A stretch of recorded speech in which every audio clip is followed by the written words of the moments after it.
Hello and welcome again to our Be Well for Life series, where we're talking about ways of improving our health and living a long, healthy life. I think that's something we all like to do, isn't it? And today's topic is talking about sleep in your health. You know, when we're young, we don't like to sleep very well, do we? I remember Mom would say, well, it's time for your nap. Well, I didn't care for that so much, but as we get older, sometimes sleep is a little better. I don't mind taking a little nap occasionally now from time to time. But sleep is very important to our health for all ages. And when we get better sleep, we simply feel better, don't we? And not only do we feel better, but everything works better. We function better. We're able to accomplish more. So sleep is very important, both for the body and for the brain. So getting enough sleep is an essential part of our healthy lifestyle, and we're going to look at some of the reasons why. Sometimes we think that when we stop sleeping, or when we start sleeping, that the body and everything just kind of quits and shuts down and goes into a pause, but that's not the truth. When we're up and about during the day, we're in a type of metabolism which is called catabolism. And that's a breaking down. You're taking the energy stores and using them up, and there's the wear and tear that takes place on the body in all different systems. It's normal, but it happens. But at nighttime, we go into a different type of metabolism, and it's called anabolism. That's when you're building up, restoring energy, and healing parts of the body that need to be strengthened and improved, and the muscles that need to be made stronger because of the breakdown and the wear and tear during the day. And so it's a completely different type of metabolism, and that's largely caused by the different kinds of hormones that are released while you sleep. And here we can see a few of them. One of them is growth hormone, and we know that's very important, especially in children. It helps new tissue to grow and to get bigger and to grow stronger. But even as we get adults, we still need that growth hormone to help repair all of those tissues, especially the muscle and the bones and all of these other kinds of things, to keep them in good health. So that's one change. Another one is the hormones that are released to help the immune system. And during night, as while we sleep, the immune system is strengthened. We'll look at some very interesting studies on that, if you don't get enough sleep, how the immune system suffers. It also helps to fight infections that may occur then and the next day, and it also helps to reduce inflammation. And there's a lot being talked about inflammation and its underlying role of disease today. It also releases some of the sex hormones, which supports fertility. And it releases other hormones that help in weight control. A lot of research now showing that people who get adequate sleep manage their weight better, and there's different hormones that seem to have an effect there. So all these changes are taking place while we're sleeping. And because of that, if we don't get enough sleep, there's all kinds of risks that can develop. And look at this list. It's really quite an impressive list, isn't it? More likely to gain excess weight. We're more likely to have higher blood pressure and heart disease. And we'll look at research that supports this. You're more likely to have diabetes. Blood sugar levels are higher. More likely to have kidney disease. Your resistance to disease and infections goes down.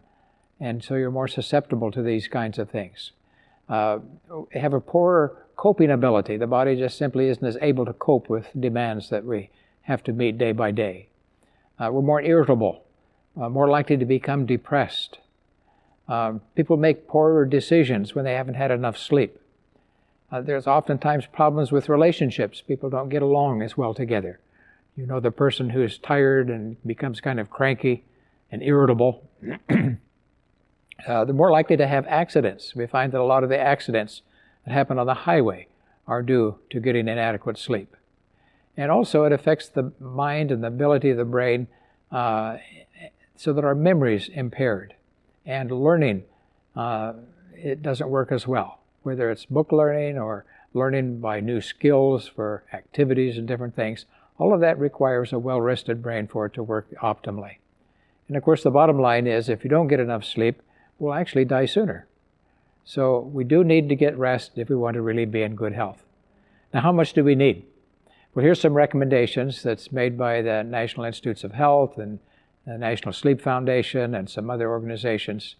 And they recommend for newborns about 16 to 18 hours a day. They need lots of sleep. Well, their bodies are growing.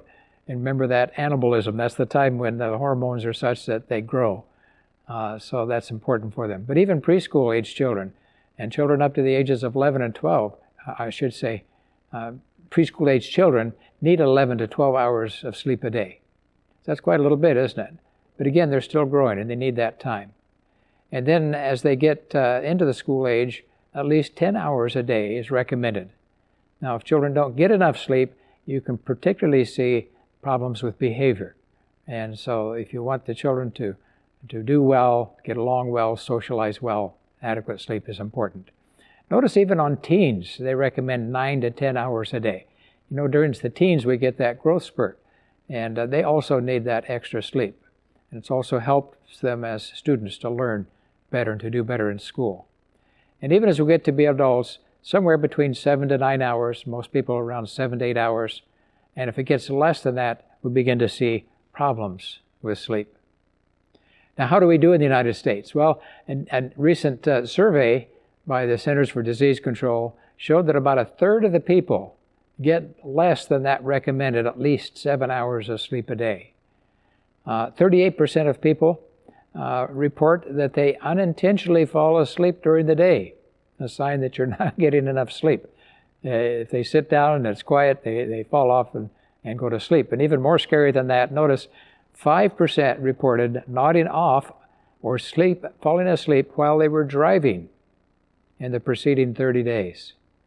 You know, just a moment where they just kind of blink, but they go to sleep for just a second or a fraction of a second. Well, that's dangerous because in a second or two, a lot can happen in a car, can't it? So they estimate as many as 70 million Americans may be affected by chronic sleep loss. So it's a big problem. We need to recognize it. Here's a couple of questions to ask yourself if you're wondering whether you're getting enough sleep or not. It says, do you have trouble getting up in the morning? I can remember times when I haven't gotten enough sleep, and I wake up in the morning and I tell my wife, you know, I feel tighter now than when I went to bed. You should wake up refreshed and ready to get up in the morning. I mean, we all are a little bit, takes a little while to get going, but we shouldn't be really tired and hard to get up in the morning. Do you have trouble focusing during the day? If we don't get enough sleep, it's hard for our attention to focus on the tasks that we're doing. And then the next one, do you doze off easily during the day? If it gets to be quiet and you sit down and relax a minute, you fall asleep. Those are signs that maybe you're not getting enough sleep and you need to look at what you're doing. Of course, there's a lot of good health benefits that come from getting the sleep, and let's take a look at that now, both for physical health and for mental health. First of all, sleep improves your memory.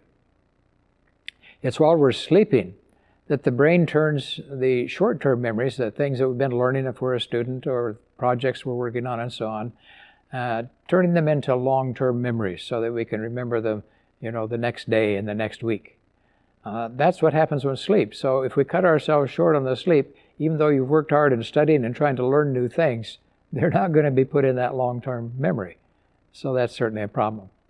A good night's sleep also helps you in any learning situation, whether it's a new sport or a new language or whatever it is that you're trying to put into your brain and have it there. If we get enough sleep, the memory works better.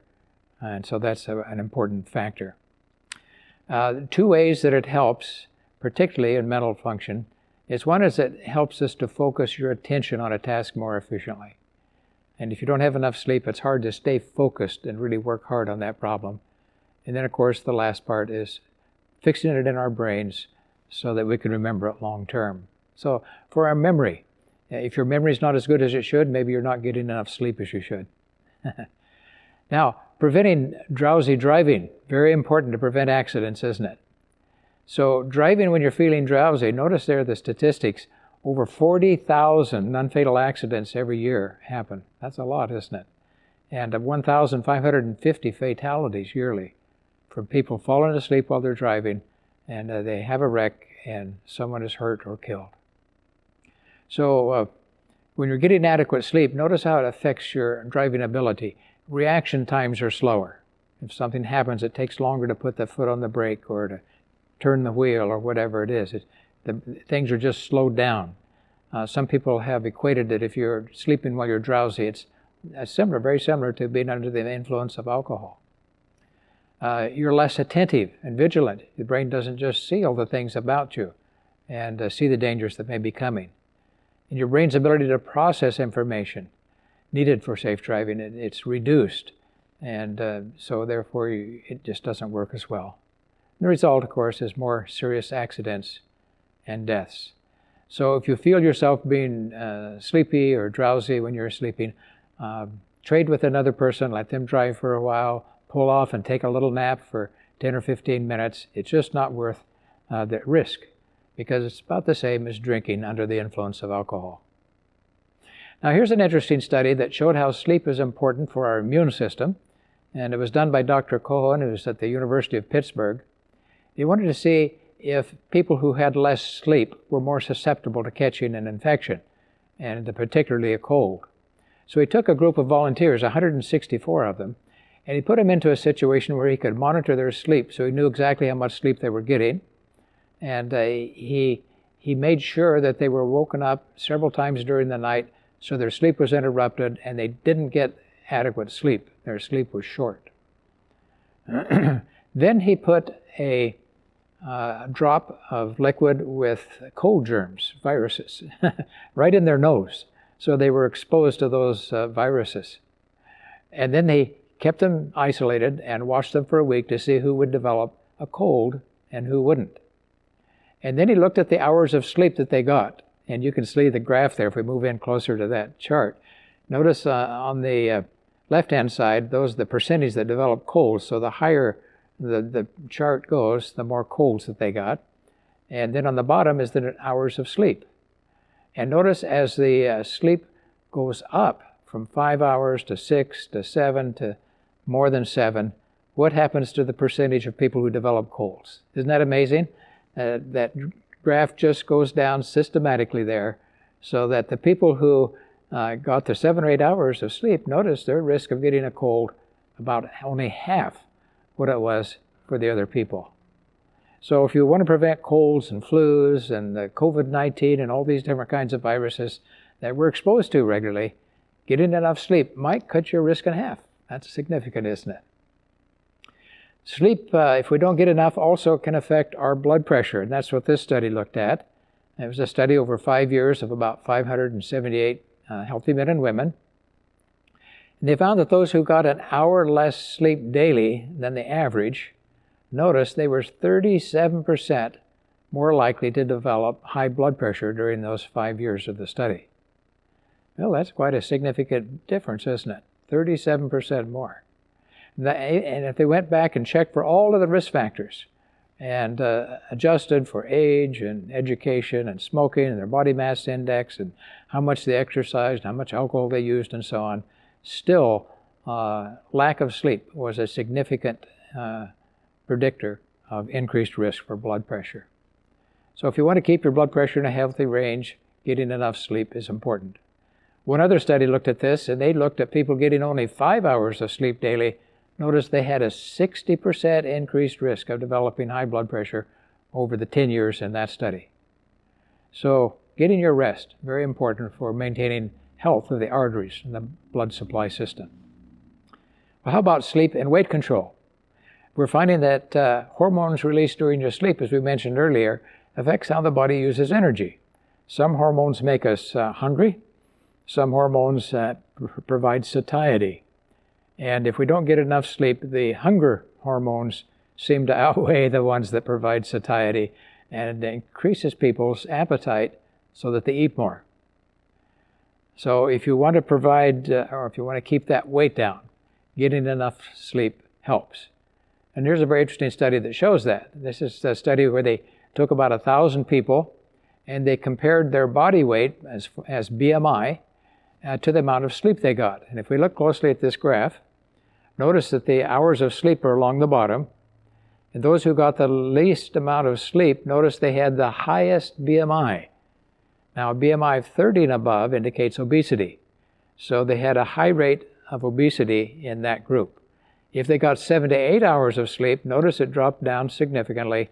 And those who got even more than that had the best weight, had the least amount of excess body weight. BMI levels were in the healthier range. So that's interesting, isn't it? amount of weight that you have on your body directly related to how much sleep we get. So we're recognizing that's one important way of helping to manage our weight for a lifetime. Now, if we don't have enough sleep, we don't cope very well with all of the kinds of things that we have to do every day. There's always kinds of things we have to meet and deadlines and so on. And if we are not well rested, all the tasks seem more difficult, take longer, we make more mistakes, and they simply just don't cope well with that. So getting adequate sleep is important for helping you to cope better, and it also improves emotional stability. Other studies have shown that people who don't get enough sleep are more likely to develop depression and anxiety. Those are our two most common mental health problems in the United States. So getting enough sleep, one way to help prevent that.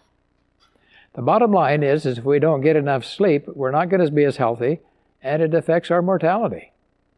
So that's what we see here in this chart.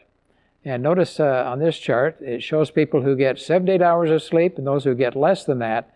And then the height of that bar shows risk of dying from cardiovascular disease. And look at that big difference. Those who got less than the 7 hours per day, almost twice as likely in this large group of people to have a mortality from cardiovascular disease. That would be heart attacks or strokes. So getting adequate sleep, very important for the cardiovascular system. This study was a large study, 18,000 people, followed for 14 years. You can see it was done very well. And they looked at different risk factors for cardiovascular disease, and that's what we see in this chart. And let's move in closer on that chart. It's fun to see there. They take these different risk factors and they divide them between no and yes. No for red for no and blue for yes. So did they get exercise 30 minutes a day? Those who said no, you can see their mortality rate in comparison to those who said yes.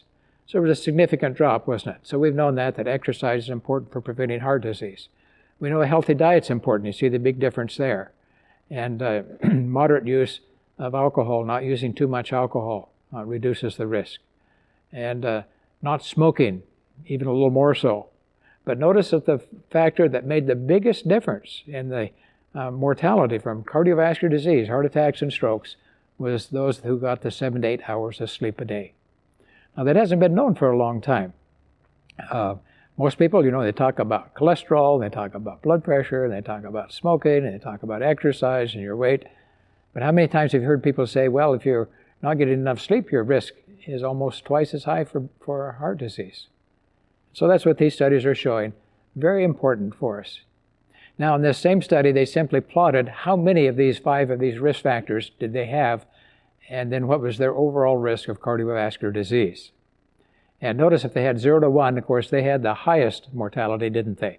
Then we look at, in comparison to that, all of the other risks. If they had 2 of those healthy factors, notice it dropped the risk almost in half. By the time they had 3, it cut it by 2/3, and more so at 4. And by the time you added sleep, notice that what would that be? An 83% reduction in mortality from cardiovascular disease. Well, it certainly shows how important lifestyle is, isn't it? And an important part of that lifestyle, of course, is getting that 7 to 8 hours of sleep per night. Well, how about our mood? How do we feel during the day? Are we happy, relaxed? Are we uptight and nervous, anxious? And what we find is if we don't get enough sleep, those kinds of things of irritability and being anxious is linked to not getting enough sleep. Also, things such as poor behavior, particularly in children and between relationships between peoples and so on. If they're not getting enough sleep, people get testy, don't they? And they snap at one another and so on. They're not kind and relaxed and so forth. So for good relationships, for good mood, to be happier, very important that we get enough sleep. Now, here's another one on adequate sleep and then on longevity. And a very interesting study because they did this one on twins. Now, why would we be interested in a study on twins? Well, twins, especially the identical twins or homozygotic twins, they have the same genes, don't they? And so if you have the same genetic makeup, but one of the twin has one kind of a health habit and the other one has a different kind of a health habit, then you can clearly see, well, this is not due to genetics, this is because of the behavior, health behavior that they've chosen.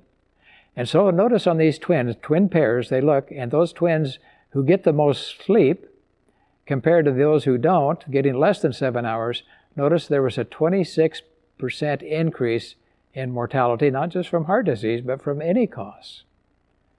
So that's a big difference, isn't it? You want to cut your risk of mortality from any cause by 26%. Getting that sleep, very, very important. So that was a very interesting study.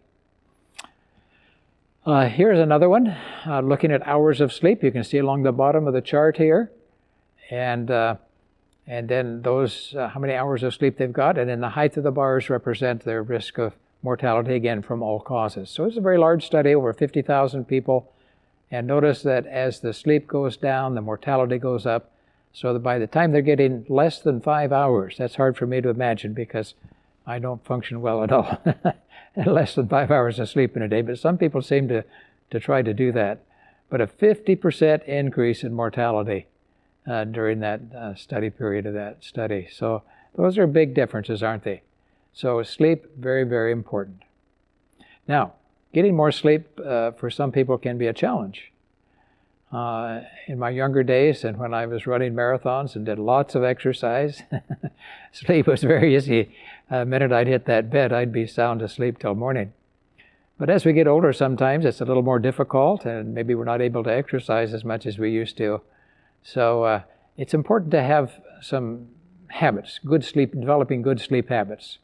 And what we have here is a series of things from the National Sleep Foundation and the National Institutes of Health Guide on Healthy Sleep, suggestions that help people to have that better sleep. So part of it might be just turning off the TV and getting to bed a little earlier, but also just developing some good habits. And here's things that they recommend that will help people to have better sleep. Be physically active daily. You know, the Bible even talks about that, doesn't it? Talks about the rest of a hard-working man is sweet. But exercise helps in many ways. It helps us to reduce stress. It kind of burns up those stress hormones and helps us to relax.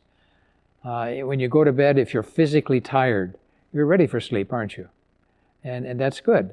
That's the way it should be. Today we're often maybe worn out, but not so much from physical activity as from the mental strain. And that's more difficult. It's harder to perhaps fall asleep. So the physical exercise helps in that respect. And so the studies and the research show that people who do exercise regularly, they fall asleep faster when they go to bed, they sleep sounder, and they actually sleep a little longer. We've got good research to show that.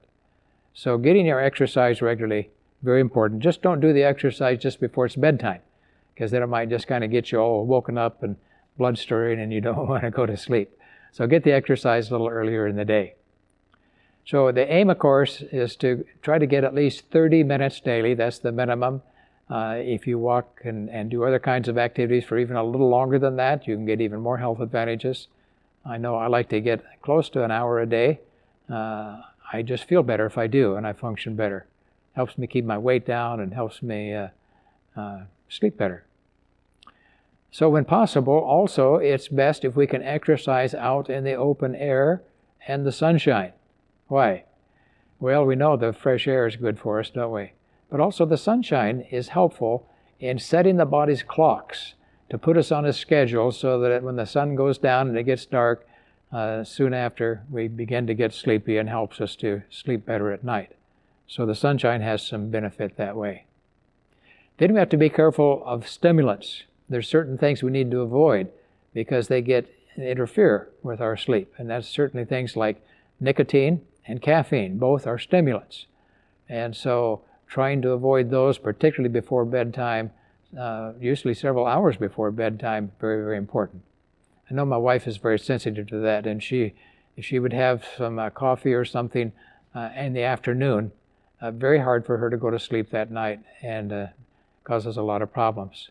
So try to, if you do use those things, try to use them earlier in the day. Stop several hours before going to bed, and for probably most people, even 12 hours before nighttime, and helps people to sleep better. And of course, caffeine's in a lot of other drinks too, isn't it? Not only just coffee, it's in tea and the cola drinks and energy drinks and in some medicines. So If you're having trouble sleeping, look to see if you're getting some of those stimulants. Here's one that I think probably is common to a lot of people. Avoid heavy, late meals. Well, we can just remember back in our own experience that if we come in late someday and we just kind of pile in the food and we get a great big load of food in our stomachs and we go to bed that night, you just kind of toss and turn and dream, but you don't really get that deep, restful sleep. You'll get the best sleep if when you go to bed, your stomach is basically empty. And so be careful of the kinds of foods, especially the fatty foods, the ones that's hard to digest, takes a long time with a lot of fat and things in them. And spicy foods for some people, same thing. It may cause their stomach to have GERD and heartburn, we call it sometimes. And when you lay down, of course, that makes it worse. So try to have several hours, at least 3 to 4 hours before bedtime where you don't eat anything. And it helps to prevent that sleep problems, helps you to sleep better, and it's a lot better for your stomach and some of those things too. Now, establishing a regular sleep schedule. You know, the body has these internal clocks and certain what we call circadian rhythms that it likes to do things on a regular basis, day after day, and when you get in a regular routine, the body seems to work the best. So if you have a regular time that you like to go to bed and a regular time that you get up in the morning every day, and if you follow that on a regular basis every day, even on the weekend, what people will find is that they do better. So that the body gets used to that, so when it's time to go to bed, it begins to get sleepy, and that's time to go. And when you wake up in the morning, you'll wake up more refreshed because you're doing this in a schedule. So try to keep consistency as much as you can, and it will work better. It helps sometimes for people who may be uptight and tense and have had a hard day and mentally maybe stressful and so on, to try to do some relaxing things before bedtime. It gets your body relaxed and ready for sleep. So try to think of some relaxing things that you like to do and maybe stay away from the stimulating activities, things that are very exciting and get you all worked up, maybe an exciting movie or whatever it might be. Plan those a little earlier in the day, and more relaxing activities is before you go to sleep. So there's some things that help. You see the massage there, that's certainly nice, isn't it? Just kind of help to relax a little bit. Listening to calm, soothing music, I think that's something that's been around for centuries. I remember a story in the Bible about King David when he had a hard time relaxing and sleeping and so on, and what would he do? He'd call for David to come and play the harp. And that soothing, calm music kind of put him in a different mood and help him to sleep. Sometimes taking a warm, relaxing bath is very helpful. And reading a good book, one that's not too exciting, but reading a good book is another way to kind of slow down and then get the body ready for sleep. And you may like following a relaxation tape that kind of takes you step by step through progressive relaxation to help you to get real relaxed. So whatever it is that you enjoy doing, some of those relaxing activities before going to sleep can help. The recommendations is to create a comfortable sleeping environment. And you notice the key things up there that help promote sleep. One is quiet. We all know the importance of that. I remember the first time I went to New York City years ago and slept up there in a high-rise, I don't know, maybe on the 40th floor or so, way up high. But all the noise from the taxi cabs and everything was happening all night long. The city didn't go to bed. And in those days, they allowed people to honk the horn. They finally got tired of that, and they made a law that if you honk your horn, they could arrest you, unless it was an emergency. And so it's much quieter to now. But that was quite a revelation to me. But if you want to sleep well, it needs to be quiet, doesn't it? And you need a room that's dark. Try to get as much light out as you can. And it's also helpful to find that if you can drop the temperature down a little bit, so it's a little cooler than during the day, it helps you to sleep better too. And of course, if you can have a comfortable bed, comfortable blankets and sheets and all of those kinds of things, and a nice mattress that you like, those are all things that help you to sleep better, aren't they? Sometimes when you're out traveling and so on, people will carry, I know my wife does this, earplugs to keep out some of the noise, and maybe one of these masks you can put on your face to keep the light out, so it keeps it a little darker. So whatever it is you need, think about those kinds of things. Sometimes people have a favorite pillow. They can't sleep well unless they've got that favorite pillow. So whatever it does helps you to feel comfortable and relaxed, that helps. Another recommendations that the National Institutes of Health make is to avoid alcohol. Now sometimes people think alcohol will put them to sleep because it does make them drowsy and so on, but the sleep is impaired and they don't stay asleep, and they don't go out into this deep sleep that gives them the real rest. So if people are drinking, they recommend avoiding alcohol, especially close to bedtime, and of course especially larger amounts. So be careful of that. Now how about naps? Naps are good, especially if you feel tired during the day and you're sleeping during the day. Your body's kind of telling you something, isn't it? That you need to rest. And you can try to ignore that and go on, but what I find is when I'm real sleepy, I just don't accomplish very much. I might go through the motions, but really don't get much done. I'm retired now, so I do have a little different lifestyle, but when I was working regularly in my own company, I had an easy chair in my office. Now this is easier for me because I was the president of the company, but I encourage this for everybody, that in the middle of the afternoon I would get real sleepy and my productivity just went downhill. So I'd go over into the easy chair, I'd close my door, and people knew what I was going to do, and for about 10 minutes I'd be sound asleep. I'd go to sleep in about 60 seconds, I'd sleep for 10 minutes, wake up, and I'd be real refreshed, and the rest of the afternoon, high productivity. I got some of my best work done after that nap. So some people call it the power nap. And if it works for you, it can be a good way to take a little rest in the middle of the day and pick up your energy levels, improves your creativity and your efficiency and so on, and it can be good. The only recommendation is be careful of naps, that you don't take them too late in the day.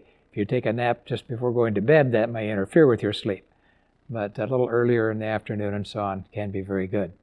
Now the research shows, and this is very interesting, that people who take a nap regularly actually live longer. Did you know that? I was real happy when I found that. Bit of research gave me a little ammunition for what I enjoyed doing. But here's a look at a study on this. This is a study that was from the Archives of Internal Medicine. And they took quite a large group of people, 23,000 people, men and women. And over a 6-year period, they monitored how much, if they took a nap or not, and if they did, how much did they sleep, and how much difference did it make in their risk of coronary heart disease, heart attack. So notice in the chart, if we move up a little closer there, on the left-hand side, you see the people who said no, they never take a nap, and they had the highest risk of cardiovascular coronary mortality. And then the next people who said, well, I occasionally take one, and notice they had a 12% decrease in deaths from heart attacks. That's quite a little bit, isn't it? But if they regularly took a nap, notice it dropped it to 37% decrease in mortality. And then they took the people who were during their working years, when they're more stress and strain in our life, and they took these employed men, and those who got a nap regularly, a 64% lower mortality from cardiovascular disease, heart attacks. Isn't that amazing? Huge difference. So if you enjoy a little 10, 15, even a 20-minute nap, if you have to do it at your workplace, just add that extra 10 or 20 minutes on the end of the times what we told our employees to do. And their productivity improved a lot, and it can certainly do a lot for our health. It just simply shows again that our body needs rest periodically, and even a little nap can be something that can be helpful to have better health. Now, going back to the idea of, again, having better sleep, another recommendation was minimizing distractions. And oftentimes in our bedroom there can be distractions. I think probably the biggest one in our house has been the cell phone. And we like to have it plugged in by our bedside at night, but somebody sends a message late at night and you hear the little ding and we wake up and what's happening. And so my wife finally showed me how to turn it off so that the phone won't ring or do anything between 10 o'clock at night and 7 o'clock in the morning, and that took care of that issue.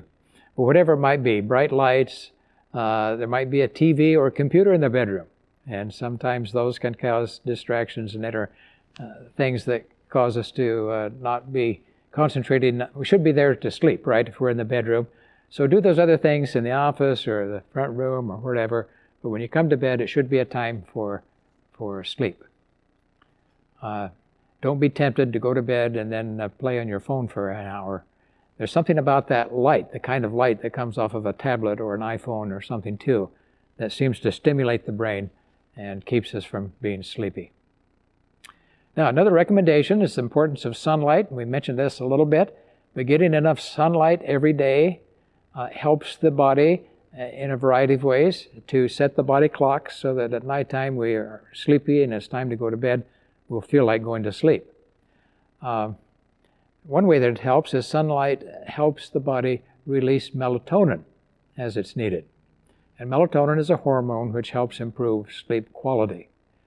So being outside, getting some bright sunlight, especially if you're traveling, going from one time zone to another and you have to readapt and so on, one of the best ways to help you to readapt soon is to be outside, get a lot of sunshine, and then that helps to put your body back into rhythm in that new time zone. Now, what if you go to bed and you can't go to sleep and you're just laying there? Well, the recommendation says don't lie in bed awake for long periods of time. If you can't be to sleep in 20 minutes, it says get out of bed, go out and do something different. Read a book, take a warm bath, listen to some pretty music, write a letter, or maybe like to write in your journal.